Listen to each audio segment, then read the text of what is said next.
Somewhere between the dunes of ancient Iran and the back alleys of your own mind, there is a city no historian can place.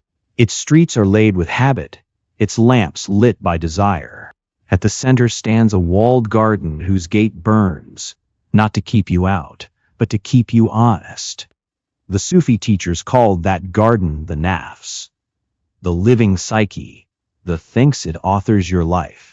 A Zurich analyst met the same creature in dreams and described an ego stretched on an invisible axis toward a larger self, an inner sun pulling the fragments into orbit. A poet told of birds crossing 7 valleys to find their king, only to discover the seeker and the sought were one mirror.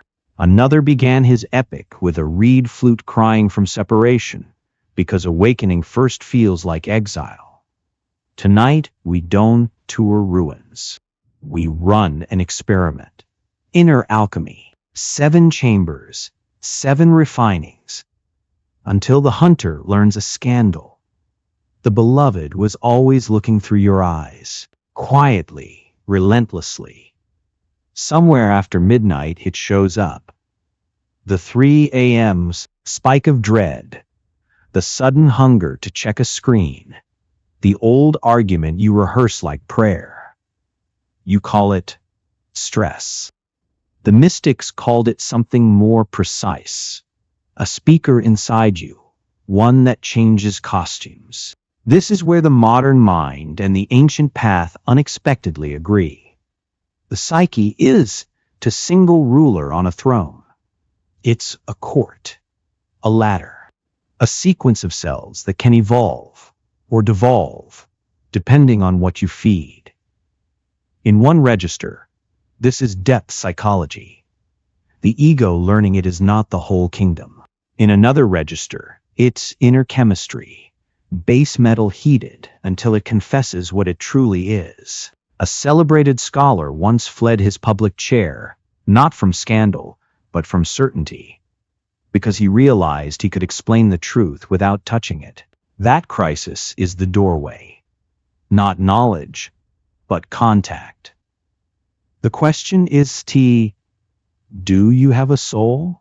It's who is driving it right now? The question is do you have a soul? It's which voice is steering your soul right now? The old Sufi manuals describe 7 stations of the nafs, 7 modes of identity, each with its own logic, its own temptations, its own religion. A Swiss dream doctor mapped a similar sequence without minarets or poetry. He watched patients collide with inner figures, masks, shadows, contraries, until something vaster began to organize their lives from beneath awareness. He called that organizing center the self, and warned, when the ego mistakes itself for the self, spirituality becomes performance. The esoteric Christians said something comparable in a different dialect.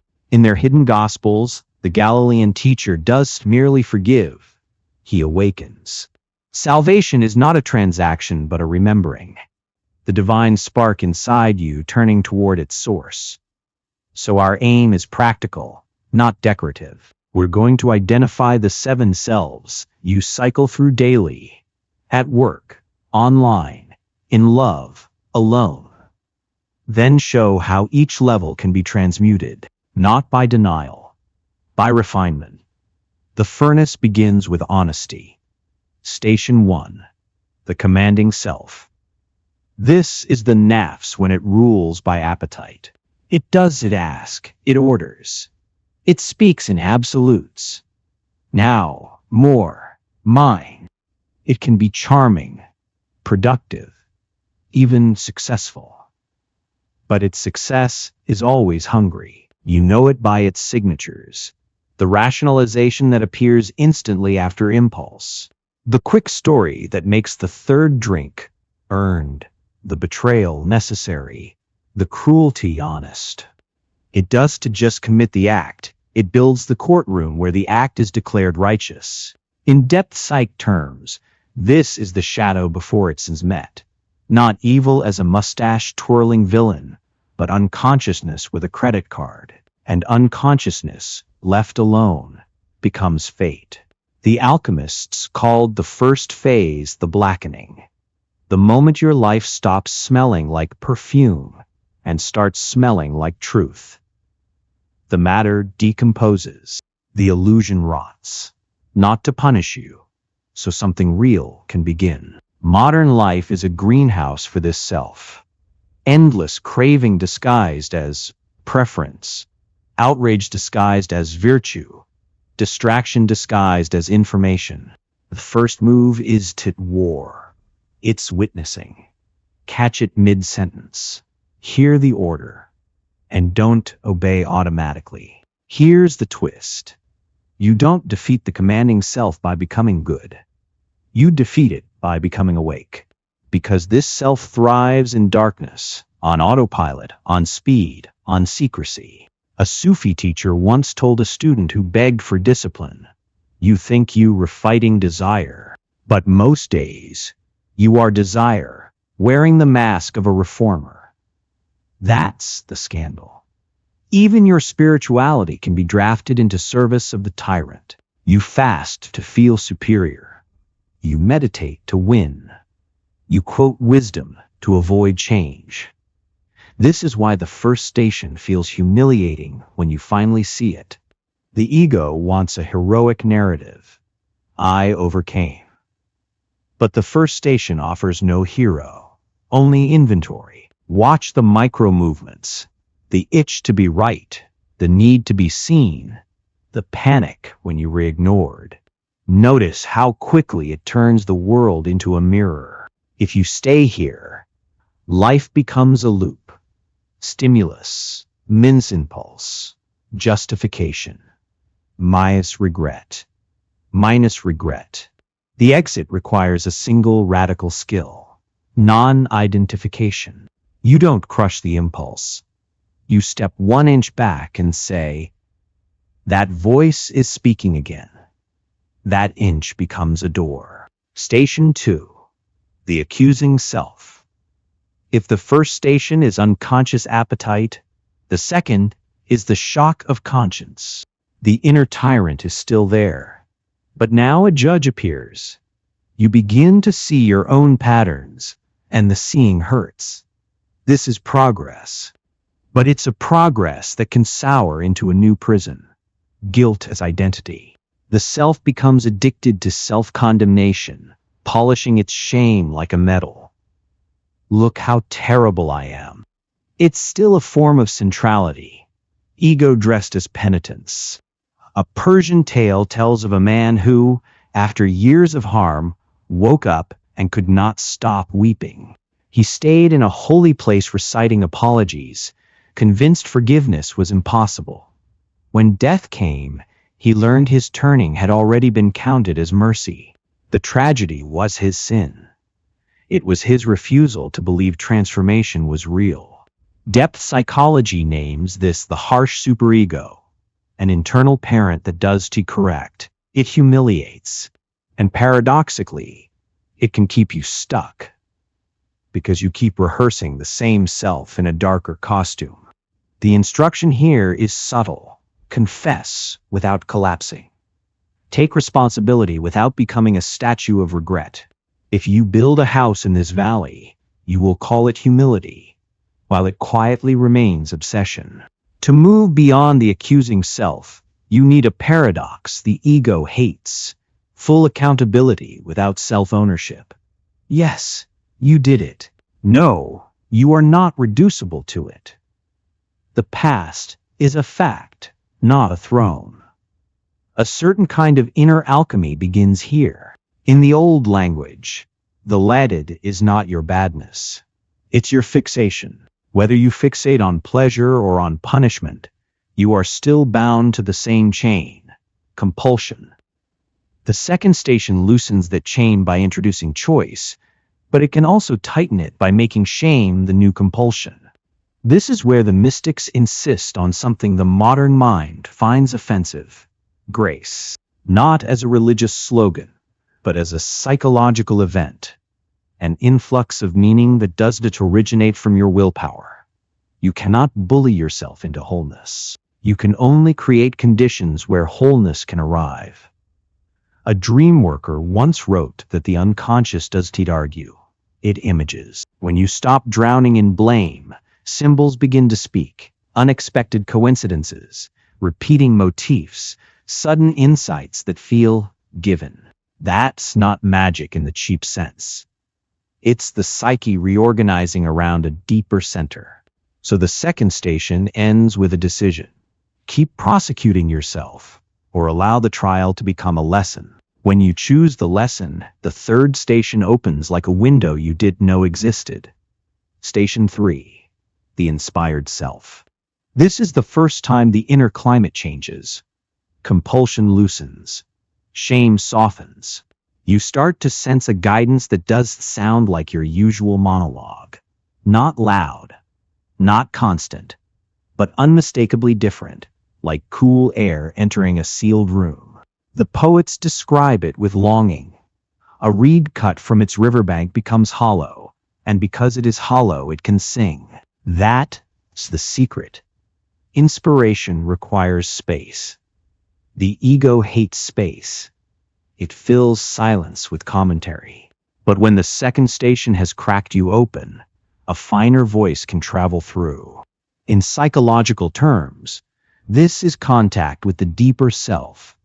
Dreams sharpen, intuition becomes less impulsive and more luminous. Synchronicities feel like punctuation. You begin to notice that some desires shrink when observed, while other impulses, strangely, carry peace.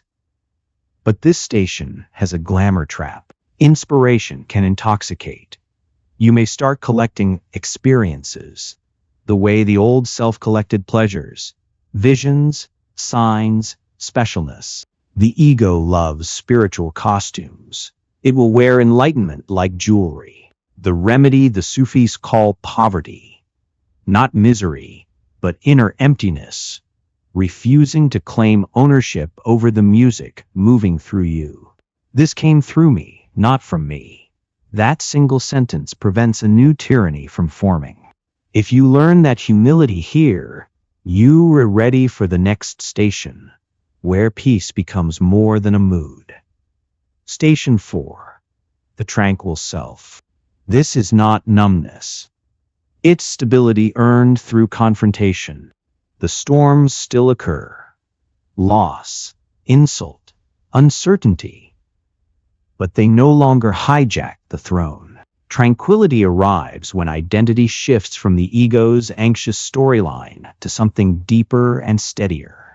You still have personality, preferences, quirks, yet you hold them like clothing, not skin. This is what the inner traditions mean by freedom. A gap between stimulus and response, wide enough for choice to breathe.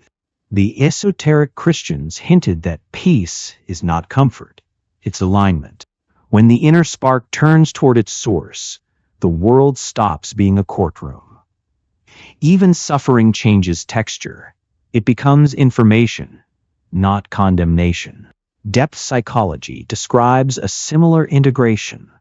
Opposites inside you stop warring for dominance.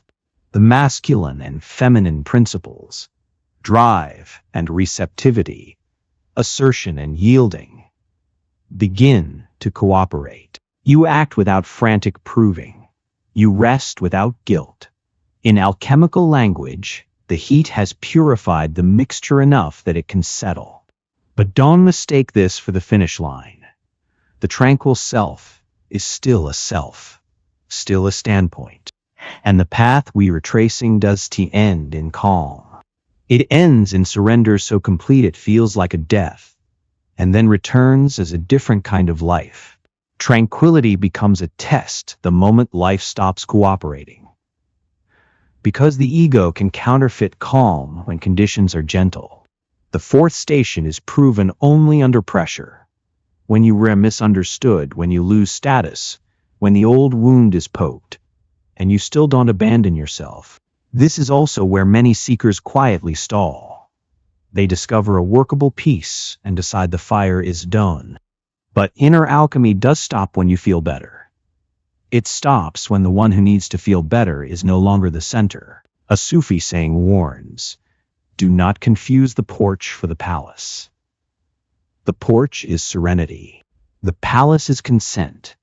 Consent to reality as it is, not as your ego negotiates it to be. In psychological terms, the ego has been relativized. It becomes a function, not a king.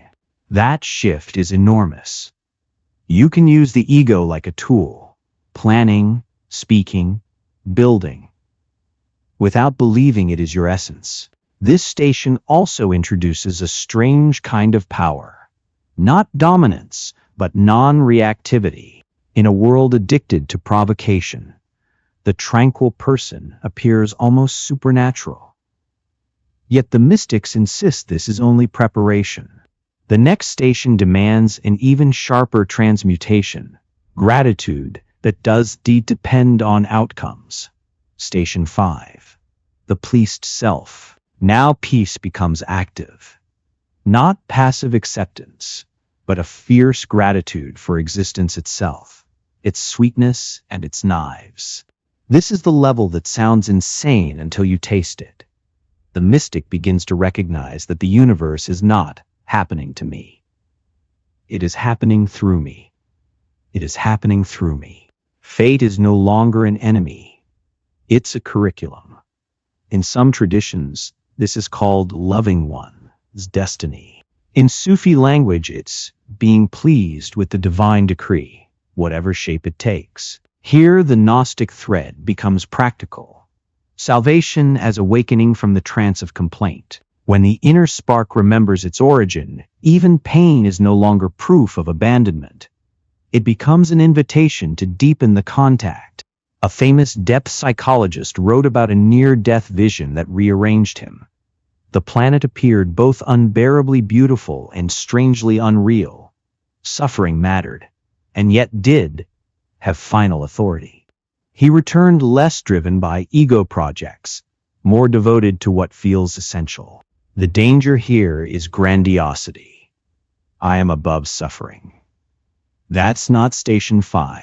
That's spiritual denial. Station 5 feels everything. It simply refuses to call anything meaningless. The next refinement is subtler still. Not just being pleased with the divine, but becoming pleasing to it. Station 6. The pleasing self. Notice the reversal. In the 5th station, you are satisfied with reality. In the 6th, reality is satisfied with you. The axis flips. The seeker stops seeking and becomes a clear instrument. The old masters described this with audacious metaphors. The self shedding like a snakeskin. The person becoming so transparent that the divine looks through their eyes. Not as possession, not as theatrics. More like perfect alignment, where intention and action arise without the usual inner argument. Depth psychology uses different terms but points to the same phenomenon. The ego becomes a servant of the self, not erased, but correctly placed, like a minister reporting to a true king. This is why such people can appear ordinary from the outside. Shopkeeper, parent, worker. Yet their inner posture has changed completely. They don't move from personal drama. They move from necessity. In alchemical symbolism, this is the reddening, the stage where the purified substance becomes a living agent of transformation. But again, you don't heal the stone. You become stone-like, stable, conductive, reliable under heat. Still, one final step remains. The last station is to better ego. It's the end of the one who needs to be better. And strangely, it returns as a more human humanity. Station 7. The perfected self. The traditions call it annihilation and return. The dissolving of the separate I, followed by a life lived from something vaster. It's the end, and then the beginning. Here language becomes clumsy. How do you describe being gone without becoming empty? The poets use metamorphosis, mineral to plant, plant to animal, animal to human. Each death not a loss, but an expansion. Not reincarnation as a literal doctrine, but a psychological truth. Every station must die for the next one to breathe. In depth psych terms, this is individuation completing its arc. Not the ego winning, but the ego offering itself to the larger pattern. The person no longer acts to secure an identity. Identity flows from essence. They may laugh and grieve like anyone else, yet the center has shifted. The esoteric Christians hinted at this with startling directness. The kingdom is within you, not as a metaphor for self-esteem, but as an ontological claim. The inner spark returns to its source and finds it was never separated, only hypnotized by surfaces. This is why the perfected self does preach superiority. It radiates a quiet normality that feels like home. It lives in the world, but it is not owned by the world, and it leaves footprints because it is no longer obsessed with being seen. Now step back and look at the architecture. The 7 stations aren't ancient trivia. They rear Tuesday. The commanding self is the urge to react. The accusing self is the spiral after you react. The inspired self is the moment you catch a truer option. The tranquil self is choosing it repeatedly until it becomes stable. The pleased self is saying yes even when the story breaks. The pleasing self is acting from alignment, not performance. The perfected self is when the performer is no longer the center. And here is the occult hinge. What makes this more than psychology? The inner work changes what you perceive. As the ego loosens, reality stops being flat. Symbol returns. Dreams become instruction. Encounters feel patterned. You begin to sense that your life is not merely a sequence of events, but a text written in 2 inks, the visible and the hidden. That's why the old teachers spoke in parables and the analysts listened to myths. Both knew the same thing. The psyche speaks in images because images can cross the border between worlds. If you want to apply this, don't start with grand rituals. Start with a daily experiment. Identify which station is speaking before you act. Name it.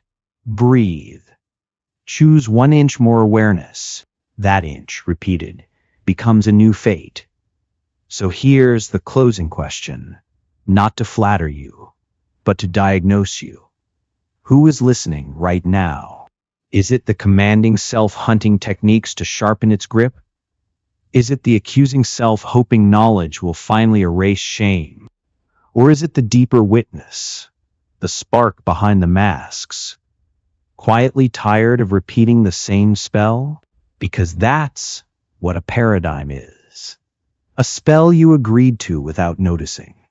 The 7 stations are how you break it, not by rebellion, but by transmutation. The tyrant is defeated by force. It's dissolved by consciousness, refined by humility, and replaced by a center that does need applause to exist. The bird myth ends with a mirror. The reed flute ends with a song. The hidden gospel ends with a remembering. Different vocabularies, same revelation. The beloved is not elsewhere. It is the seeing itself. If you felt even 1 moment of recognition, don't treat it like entertainment. Treat it like an invitation. In the next 24 hours, catch 1 compulsive impulse and delay it by 10 breaths. Then write down what voice tried to bargain you out of freedom. And if you want the next documentary, where we go deeper into inner alchemy, dream symbols, and the Christ spark, as occult psychology, subscribe. The garden gate is already burning. The only question is whether you will walk through awake.